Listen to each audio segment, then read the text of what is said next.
अपन उससे वर्क भी कर सकते हैं, और बाकी वायरस में है कि डायरेक्ट वर्क कर एक पर्टिकुलर टाइम पे। तो कंप्यूटर वायरस क्या होता है? It is a piece of code which is attached to small piece of computer. जैसे पीस ऑफ कोड, सॉफ्टवेयर या डॉक्यूमेंट, ये तीनों के अंदर ये लग सकते हैं। ठीक है, मतलब डॉक्यूमेंट्स में कैसे लगते हैं, किसी को आइडिया है? How can a virus infect a document? Anybody? Document तो एक सर स्टेगनो से, स्टेगनोग्राफी से। जो डॉक्यूमेंट्स होते हैं ना, वो मैक्रो सपोर्ट करते हैं। Macros are kind of coding, scripting language में मैक्रो लिखे जाती है।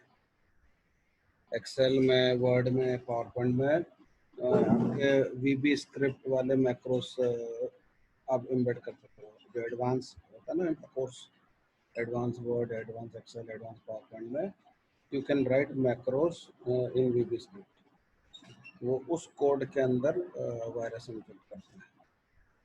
ठीक है, तो virus execute when a software is run on a computer. If virus spread to other computer, ये इस तरीके से आपको पता है। सबसे कॉमन इसका वो एग्जांपल वो था तुम्हारा, पहले पेन ड्राइव में आ जाता था, याद है? हर में एक अपने आप फाइलें बनती जाती थी उसके अंदर। ध्यान है किसी को?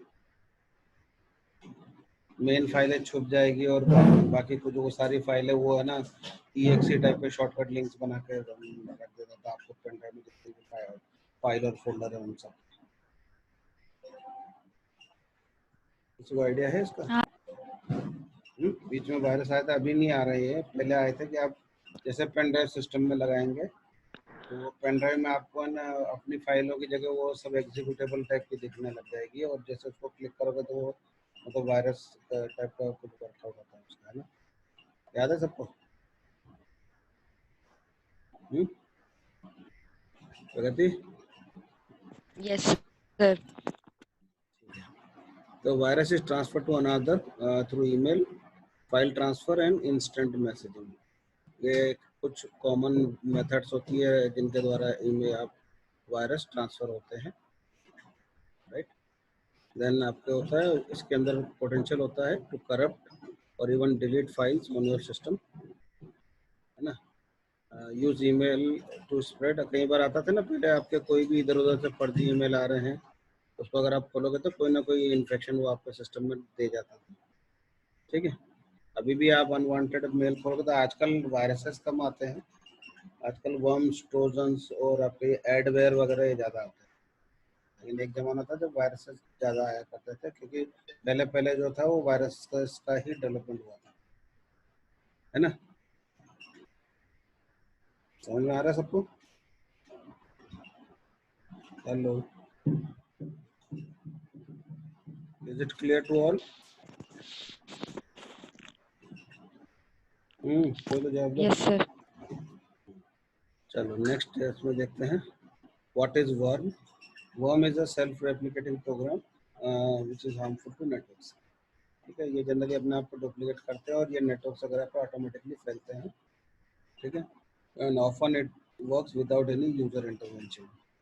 It is different from virus because it doesn't need to attach to a program to infect the host. ये डायरेक्टली इंडिपेंडेंटली अपने आप को रेप्लिकेट कर सकते हैं। It harms network because it chokes या कंज्यूम्स द बैंडविड्थ। आपका सिस्टम ये स्लो कर देंगे, और कई वर्म्स में कैपेबिलिटी होती है इंफॉर्मेशन को अपने सेंडर के पास में सेंड करने की। ठीक है, ये होते हैं वर्म्स। वायरसेस को किसी न किसी होस्ट की जरूरत होती है, but worms do not need any host. ठीक है, then bandwidth, what is the bandwidth, कोई बताएगा?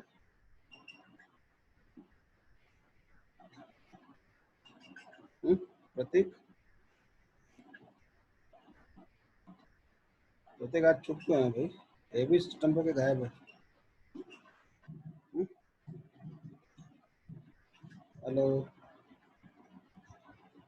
मिस्टर प्रतीक? प्रगति, मेरी आवाज आ रही है? साक्षी? प्रगति बोलो। हाँ सर, आ रही है। प्रगति, व्हाट इज बैंडविड्थ?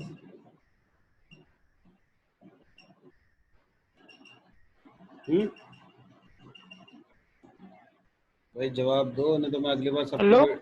सबके वीडियो ऑन। Yes sir. कहाँ गायब था? अरे मैं हेडफोन लगा के थोड़ा बाहर तरफ गया था, सुनाई दे रहा था कान पे, बस मोबाइल अंदर रखी थी, अनम्यूट नहीं कर पाया। सबके नेक्स्ट टाइम से सबके वीडियो ऑन कराऊंगा मैं, ठीक है? तब समझ में आएगा। अरे वीडियो क्यों ऑन करवाएंगे सर, बोल तो रहा हूँ। क्या बोला हूँ? इतनी बार बोलने के बाद फिर बोला है ना। क्या होता है बैंडविड्थ? अरे नहीं, मैं फटाफट आया ना। क्या बैंडविड्थ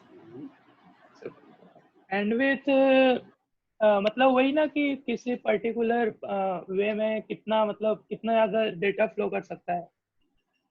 किसी भी मीडियम पे मतलब मैक्सिमम डेटा के फ्लो करने की कैपेसिटी जो होती है, हाँ वो हाँ बैंडविड्थ हाँ, होती है। वो जो अपर लिमिट होती है वही, मतलब कितना ज्यादा से ज्यादा डेटा फ्लो हो सकता है। जैसे जियो गीगा फाइबर में ठीक है। मैक्सिमम है it also 1 major GB how पर मच। सेकंड तक का है शायद। ठीक है। It can measure how much data can be sent over a specific connection in a given amount of time. ठीक है। What is a Trojan horse? क्या होता है Trojan?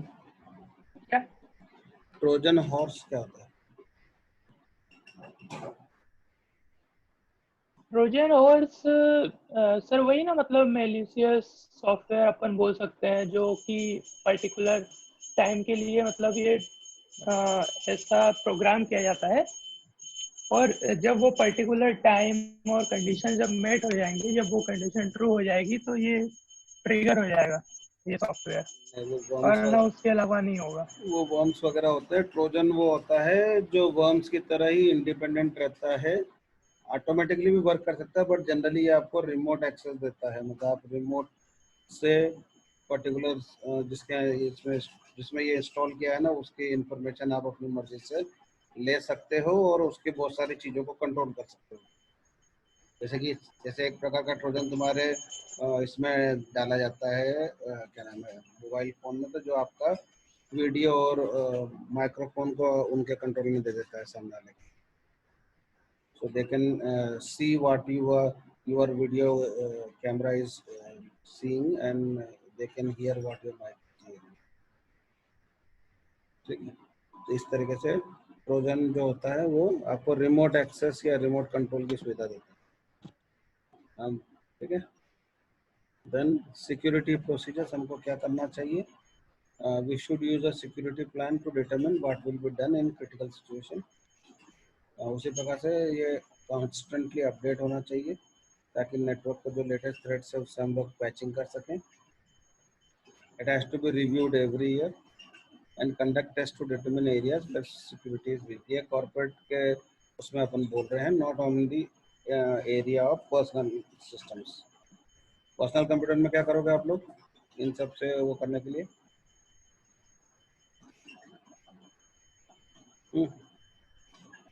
Anybody who can tell?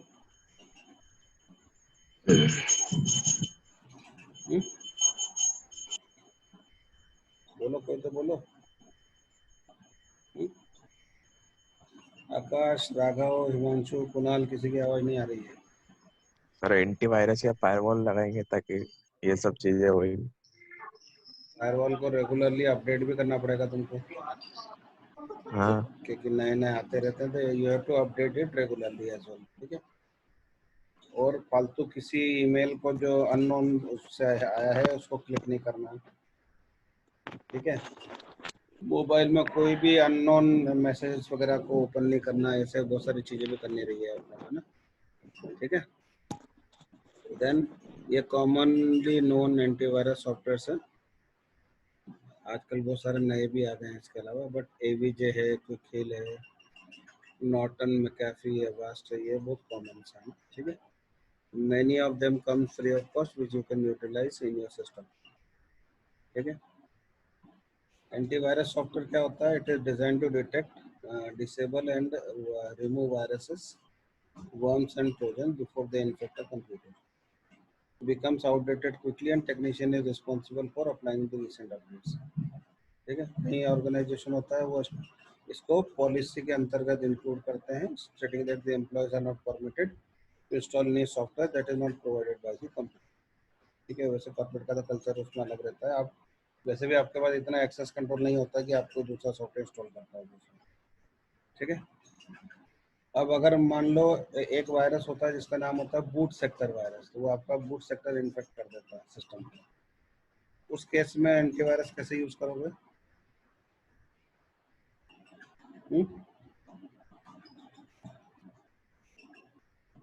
तो बताएगा?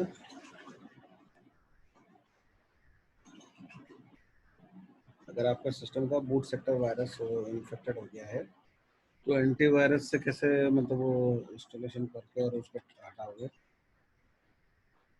ये वो तो रैम के अंदर ही अवेलेबल है और वो बूट सेक्टर को इन्फेक्ट करके रखा हुआ है। Anybody can tell? Sakshi? Sir समझ नहीं आया मेरे को। ये वायरसेस नॉर्मली जो होते हैं वो प्रोग्राम्स और उनको इन्फेक्ट करते हैं ना।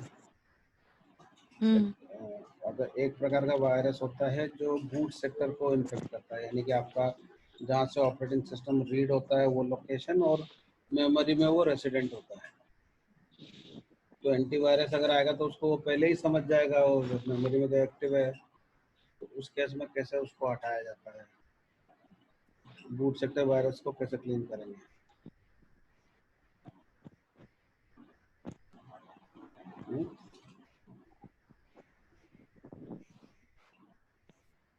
प्रत्येक बोल कुछ समझ में आ रहा हो तेरे को तो साथ में।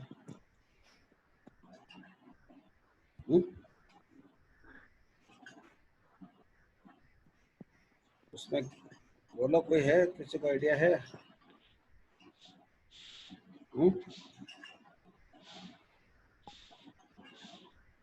एनीबॉडी?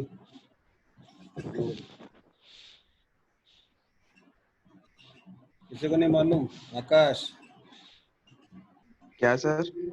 अगर बूट सेक्टर वायरस है लगा हुआ है आपका सिस्टम में तो उसको कैसे क्लीन करेंगे? उसको क्लीन कैसे करेंगे तो पता नहीं सर, चालू ही नहीं होगा वो तो। तो चालू तो होगा लेकिन उसमें वायरस इन्फेक्शन रहेगा, मेमोरी में ही वो रहेगा आपका वायरस एक्टिव, तो उसको कैसे हटाएंगे? विनय? नहीं राघव? पता सर। उसमें क्या रहता है कि आपके या तो बूटेबल सीडी या बूटेबल यूएसबी एक बनता है, वो बूट करने के बाद में आपकी मेमोरी और डिस्क को वो करके करता है। या नॉर्मली अगर आप कुछ ऐसे एंटीवायरस भी होते हैं जिसको आप इंस्टॉल करोगे तो वो रीबूट करने का बोलेगा मेमोरी और बूट सेक्टर को क्लीन करने के लिए। तो जैसे ही रीस्टार्ट होगा तो पहले वो लोड करेगा एंटीवायरस, फिर बाद में आपका ऑपरेटिंग सिस्टम लोड होगा, तो वो उसको क्लीन करने के बाद में फिर आपका इंस्टॉलेशन चालू करेगा। ठीक है, तो जो भी बूट सेक्टर रिमूव करने के जो एंटीवायरसेस होते हैं ना, तो उसको जब इंस्टॉल करते हैं तो या तो वो सिस्टम रीबूट कराता है आपसे ताकि पहले वो मेमोरी और डिस्क पर से वो हटाए और उसके बाद में इंस्टॉलेशन करेगा। तो इंस्टॉलेशन के पहले वो क्लीन करेगा उसको। और कुछ में बूटेबल भी बनता है एंटीवायरस की, ये आपके यूएसबी ड्राइव, तो वो उससे आप बूट करके भी डायरेक्टली रिमूव कर सकते हैं। ठीक है, clear?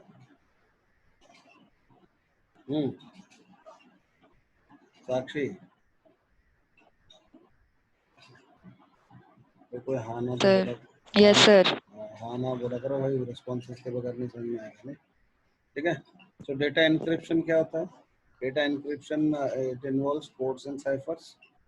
It can help prevent attacker from monitoring or recording traffic between resource and computers. पढ़ा है ना डेटा एन्क्रिप्शन आप लोगों ने लास्ट सेम में? शायद पढ़ा है, नहीं पढ़ा? Yes sir. वो होगा ना, क्रिप्टोग्राफी वाले एक सब्जेक्ट रहा होगा ना, मनु सर ने पढ़ाया होगा शायद। हाँ यस सर। सर, बड़ी पूरी तुम। ठीक है, तो इसी तरीके से इसका फायदेमंद यूज ये होता है कि अपन एन्क्रिप्शन का यूज करते हैं, हैशेस का यूज करते हैं, और यही एन्क्रिप्शन वो भी करते हैं हैकर। कैसे करते हैं? कोई एग्जांपल है किसी के पास? ऐसा कोई इन्फेक्शन है जिसके अंदर एन्क्रिप्शन का यूज करते हैं वो तुम्हारे खिलाफ ही? रैनसमवेयर। हाँ, रैनसमवेयर में वो आपके डेटा को एन्क्रिप्ट कर देते हैं। अगर आप उसको पैसा नहीं दोगे तो वो आपको आपका डेटा डिलीट कर देगा। ठीक है, उसी प्रकार से VPN is a virtual private network. ये एक इंक्रिप्शन सिस्टम या टनलिंग होती है that protect the data though it resides on a private network। और इंटरनेट पर भी प्राइवेट टनल या चैनल बन जाता है जिसके अंदर जाने वाला डेटा सुरक्षित होता है। nobody from outside can trace that particular data। ठीक है, इस पर भी एकदम डिटेल में पढ़ेंगे कि ये कैसे काम करता है। Okay, then firewall is a way of protecting a computer from intrusion through ports। तो ये सॉफ्टवेयर और हार्डवेयर दोनों के रूप में मिलता है। तो ये पोर्ट से आने जाने वाले ट्रैफिक के ऊपर अपने मतलब वो वॉच रखता है।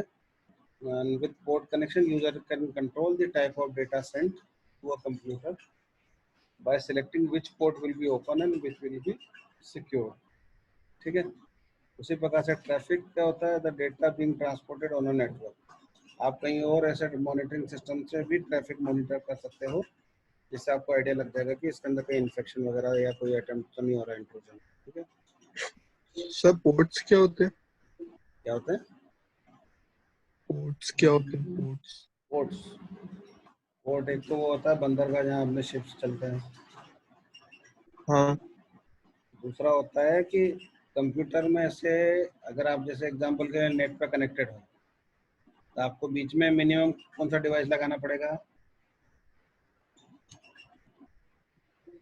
कौन सा लगाना पड़ेगा जिसके बगैर अपन नेटवर्क में नहीं जा सकते? कोई बताएगा? बीच में हाँ, अपने कंप्यूटर और इंटरनेट के बीच में ऐसी मिनिमम कौन सी चीज चाहिए जिससे कि डेटा अपने और बाहर के बीच में कनेक्टिविटी दे?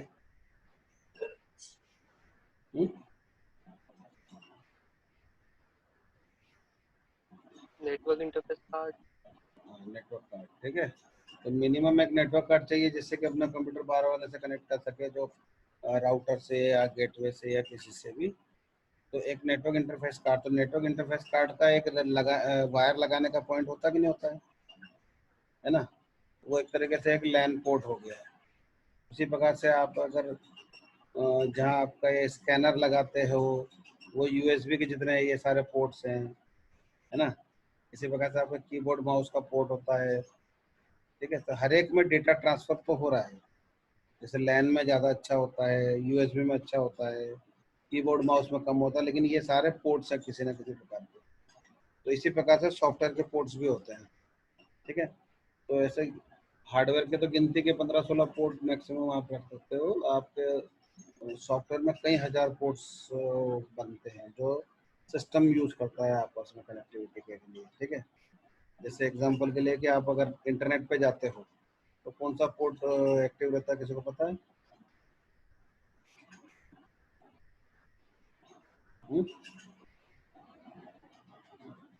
एनीबॉडी? इंटरनेट तो सभी यूज करते हो ना, ब्राउजर सभी यूज करते हो नहीं करते?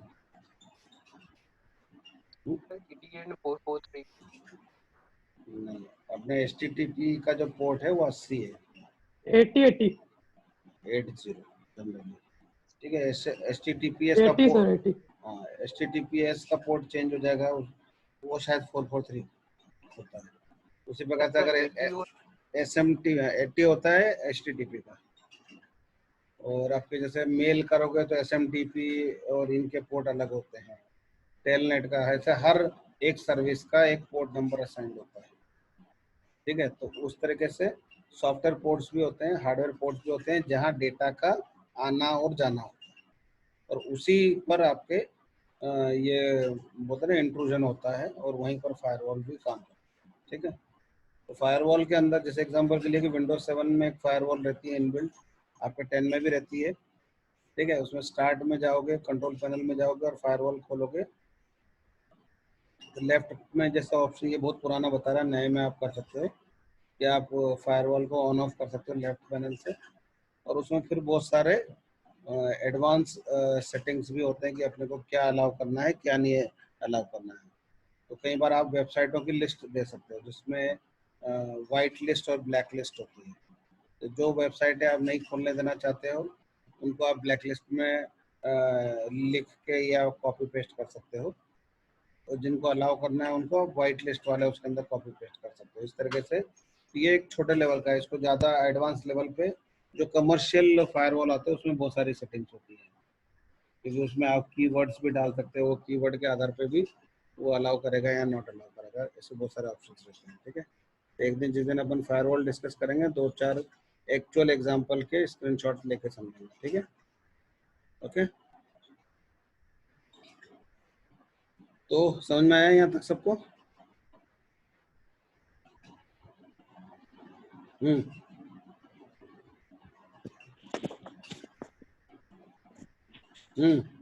बोलो। एक सेशन में नेटवर्क डिवाइसेस भी समझना है आप लोगों को, नहीं समझना? स्विच क्या होता है, ब्रिज क्या होता है, ये पढ़ा है आप लोगों ने? एक बार उसमें तो पढ़ा ही होगा जब एग्जाम दी थी पिछली बार, वो है क्या? पढ़ा है सर, लेकिन ऐसे 15-20 मिनट का से इंट्रो करवा दीजिएगा वापस से, ठीक है, चलो इसमें एक जो डिटेल ले लेंगे। पढ़ाइएगा आपको। आज एक इंट्रोडक्शन, हाँ ऐसा कर लिया। हाँ आज इंट्रोडक्शन चालू करेंगे अपन 1:10 से रिगार्डिंग आपका वो क्या बोलते हैं CH सेशन जो चालू करना है ना, उसमें मैं बता दूंगा अपने जो जितने भी प्री रिक्विजिट्स हैं हम उन सबको पहले से सब लोगों को इंस्टॉल करने के लिए बोलेंगे, ताकि बाद में परेशानी ना हो। आज वो गायब हो गई क्या तन्वी?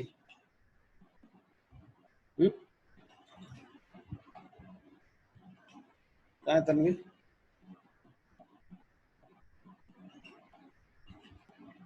अब बोलो, किसी का कोई क्वेरी है regarding this session, previous session या CH वगैरह का जो भी सेशन आने वाला है? सर 1:10 से कितने बजे तक चलेगा? 2 जरूरत पड़ेगी तब अपन डबल सेशंस कभी कभी रख लिया करेंगे, लेकिन नॉर्मली रहेगा कि पहले 2 सेशन अपन थ्योरेटिकल एस्पेक्ट में कवर करेंगे कुछ वीडियोस वगैरह देख के। ठीक है, और नेक्स्ट में उसी पर अपन प्रैक्टिकल करने की कोशिश करेंगे अगले 2 सेशन। ठीक है, ओके सर।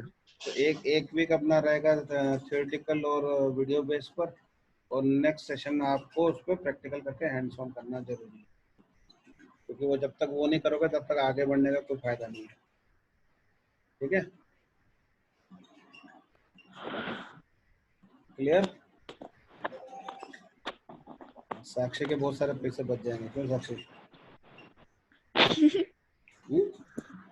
साक्षी तो जाने कितने $300-400 करने को तैयार थे। साक्षी साहब को पार्टी दे देना बाद में ना।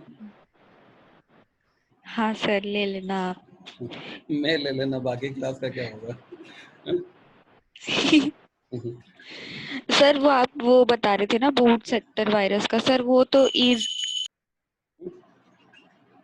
ओके, सर वो घर में पूजा होने लगी इसलिए। सर वो बूट सेक्टर वायरस का बता रहे थे आप, वो सर वो तो फिर सर रीफॉर्मेटिंग के वजह से भी ठीक होगा, क्योंकि वो इजीली उसको डिटेक्शन और प्रोटेक्शन मतलब प्रोटेक्शन कर सकते हैं। डेटा का क्या होगा? हाँ सर, वो डेटा तो इधर उधर करना ही पड़ेगा सर, लेकिन करेंगे तो उसमें भी इन्फेक्शन तो रहेगा ही। इसलिए उसमें क्या होता है कि वो जो ऐसे एंटीवायरसेस होते हैं ना, वो आपके सिस्टम को जैसे आप इंस्टॉलेशन चालू करते हैं वो रीबूट कराते हैं। तो रीबूट करने पर वो सबसे पहले एंटीवायरस लोड होता है ब्लैक स्क्रीन के बाद में, और वो पहले स्कैनिंग करके और वायरस हटाता है, उसके बाद इंस्टॉलेशन चालू करता है। ठीक है, तो वो पहले रैम और बूट सेक्टर दोनों को क्लीन करेगा before starting the operating system, और उसके बाद में ऑपरेटिंग सिस्टम स्टार्ट होगा और फिर उस पर अपना उसका इंस्टॉलेशन होगा। तो that is the way they do. अच्छा सर। उसमें क्या रहता है कि क्योंकि सर मैंने सर और डिटेक्ट कैसे करेंगे कि ये मतलब है? सिस्टम की फंक्शनिंग पे फर्क पड़ जाएगा ना। कई बार मतलब स्लो हो जाएगा, कई बार प्रॉपरली आपकी फाइलें खुलेगी नहीं, कोई भी प्रोग्राम बहुत धीरे से खुलेगा इस टाइप का, कई बार अजीब अजीब टाइप का भी मतलब माउस अपने आप हिल रहा है, ऐसा कई चीज़ें हो सकती है।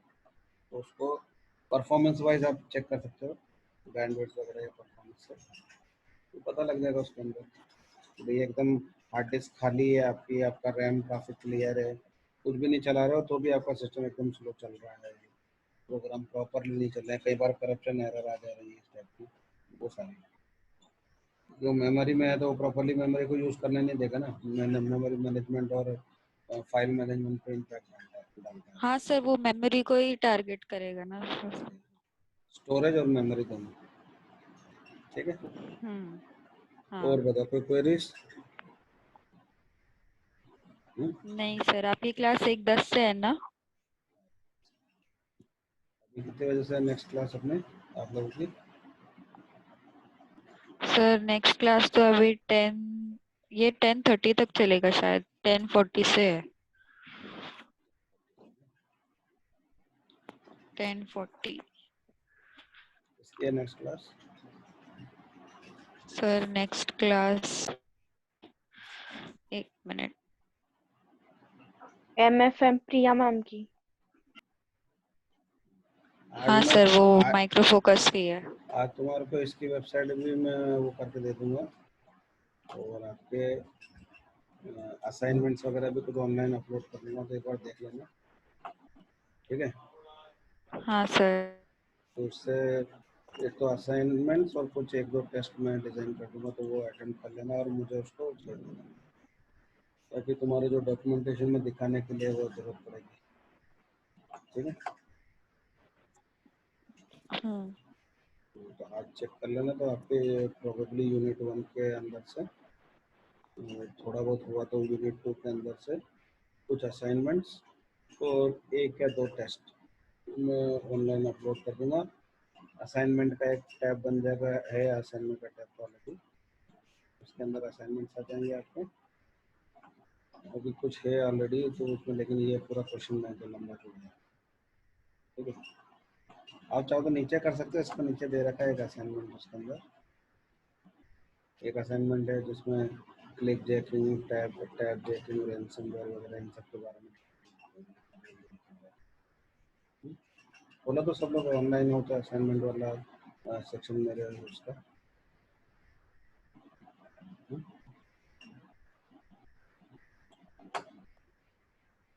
सर क्या बोल रहे हो आप? असाइनमेंट वाला मेरा उसका टैब खोलो मेरे साइट के लिंक, हाँ। बोला।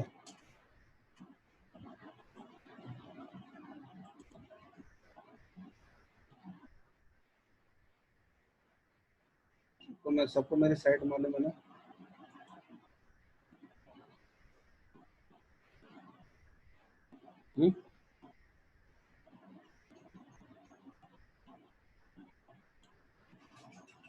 सब लोगों ने साइट मेरी पता है तो सब ओपन करके देखो, उसमें असाइनमेंट में लास्ट में असाइनमेंट दिया हुआ है,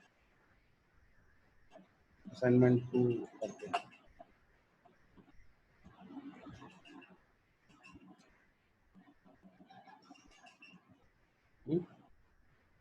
यस सर। उसको अटेम्प्ट कर लेना, ठीक है। सबको आ रहा है समझ में? देखा सब? प्रतीक, राघव, आकाश,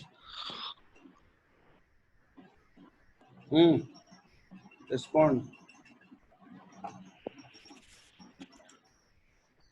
सर अभी खुलते अभी देखिए। ये बोलो। ये रैंसमवेयर, वाना क्राई, स्केयरवेयर, ये सब करना है ना? असाइनमेंट ये है, कुछ और असाइनमेंट्स में आज अपलोड कर दूंगा अलॉन्ग विद 1 और 2 टेस्ट, वो अटेम्प्ट कर लेना, मुझे हैंड रिटन व्हाट्सएप कर देना, ठीक है। हाँ ठीक है सर। कितना बचा टाइम? 5-7 मिनट हो गए। और कोई क्वेरीज वगैरह किसी के पास हो तो बताओ मुझे। Anybody, anything? नहीं सर, नहीं है। समझ में आ रहा सब?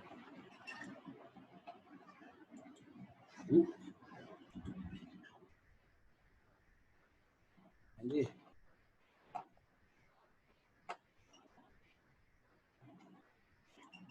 हमें कोई जवाब देगा? आज प्रगति का आवाज कम आ रही है, कहाँ हो प्रगति? Yes sir. बोले आज क्या हुआ सर? बोला, सो रहे हो क्या? नहीं सर। तो आवाज नहीं आ रहा है तुम्हारी, बीमार हो गई? नहीं सर, ठीक हूँ, खांसी हो रही है बस। क्या ले रहा है उसके लिए? कुछ नहीं। अपने आप ठीक होती है क्या? हाँ हैं? बिना दवाई का ठीक हो जाती है? हाँ सर, मेरी मेरी अपने आप ठीक हो जाती है। हम गर्म पानी और वो उसमें लेमन तो ले सकते हो। सर मैं 24 घंटे गर्म पानी पीती, ठंडा पीती ही नहीं हूँ। इसीलिए इन्फेक्शन जल्दी होता है। गर्म पानी में लेमन ले लो ना,